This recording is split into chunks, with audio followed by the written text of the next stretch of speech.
Senator, let's bring in Republican Senator Tom Cotton to talk more about this. Senator, let's listen to what President Biden said this morning about this operation. Last night's operation took a major terrorist leader off the battlefield, and it sent a strong message to terrorists around the world. We will come after you and find you.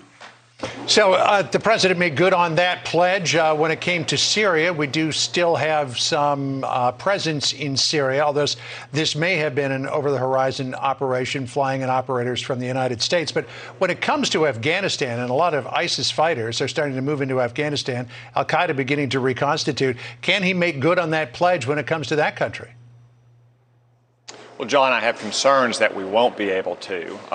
It's correct that America is safer today than we were yesterday by the killing of Haji Abdullah. He was an effective leader of ISIS on the battlefield. He was a very hands-on leader. They don't have an obvious replacement with his level of skill and experience. So this is a big accomplishment for our troops that conducted this dangerous and daring raid. But it's also a reminder, as you say, that we don't just face threats from Syria. In Yemen, you have a terrorist organization that is shooting ballistic missiles and one-way drones at our troops in the Middle East. In Afghanistan, both al-Qaeda and ISIS are trying to reconstitute themselves. And then beyond the Middle East, you have Vladimir Putin preparing to invade Ukraine and Xi Jinping in China, up to who knows what in the Western Pacific at a time when the Biden administration is trying to cut our defense budget. That will only make it harder to conduct these kinds of operations in the future, harder to deter China and Russia and other threats in the future as well. That's why we need to make sure that we fully fund our military.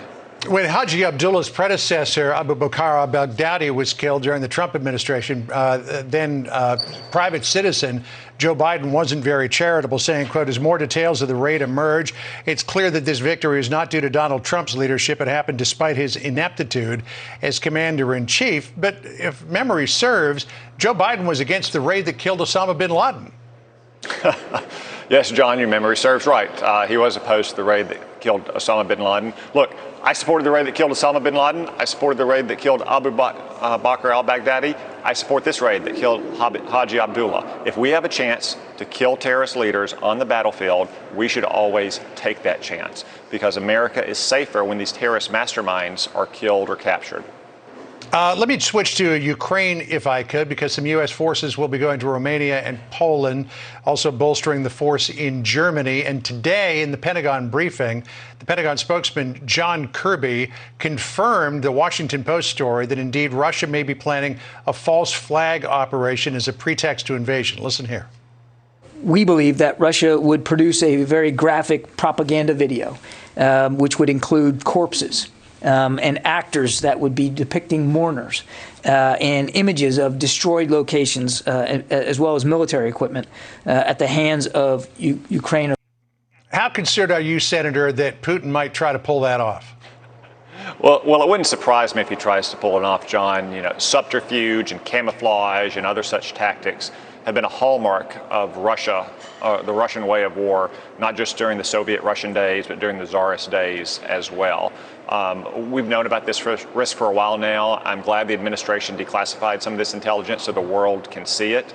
I think, though, it would be pretty far-fetched to imagine that Vladimir Putin has 150,000 troops massed on Ukraine's border. Ukraine, a country of only about 40 million people, whose military is far smaller than Russia's military, and that they would somehow engage in a provocative attack on Russia that would justify Vladimir Putin invading. Look, Vladimir Putin has those troops stationed on Ukraine's border because he wants to invade, not because he's been provoked to invade. Senator, I assume that you were in that classified briefing earlier today from Pentagon and State Department officials on all of this. I know you probably can't disclose much of what you heard, but were you satisfied with what you heard? Did you come away with more questions than answers, or did you get some of your questions answered? Well, John, some of it has been declassified, as John Kirby just stated, and a lot of it is what we've seen on the Intelligence Committee for months. I think the inherent logic of events suggests that Vladimir Putin is going to go for the jugular in Ukraine if we don't take immediate steps to deter him, because he thinks he can get away with it.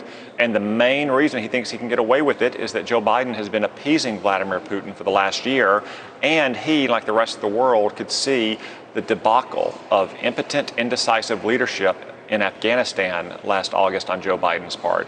If we don't change that calculus and change it immediately, I do think we're preparing to see war in Eastern Europe. So very quickly, so after that briefing, are you more worried or less worried about the prospects here? John, I've seen this intelligence for a long time in the Intelligence Committee. It didn't really change my perspective. I've thought for months that Vladimir Putin was preparing to invade Ukraine. It's a long-held goal of his, and he believes he can get away with it because Joe Biden has not been standing up to him for the last year.